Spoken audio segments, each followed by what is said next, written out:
More than $280 million of illegally obtained COVID relief funds were returned to the Small Business Administration today. Thanks for staying with us. I'm Jonathan Cooper.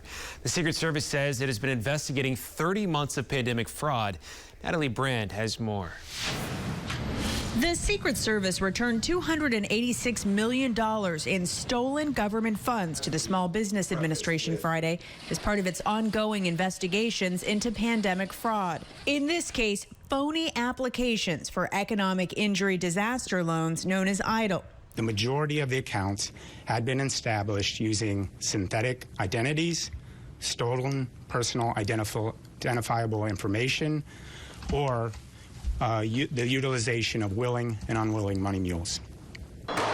Investigators say the conspirators used the online bank Green Dot to move the funds. While that money is now back in the right hands, the perpetrators connected to more than 15,000 fake accounts are still at large. The investigation continues, and we fully anticipate identifying suspects in the case. EIDL loan fraud has affected innocent victims during the pandemic, like this California man who learned his name and identity were stolen to snag federal relief. I had applied for a small business loan for $5,000 to open up my own deli in Texas. I can barely make peanut butter sandwiches, let alone open a deli. This month, President Biden signed into law 2 bipartisan bills extending the statute of limitations for COVID relief fraud enforcement to 10 years.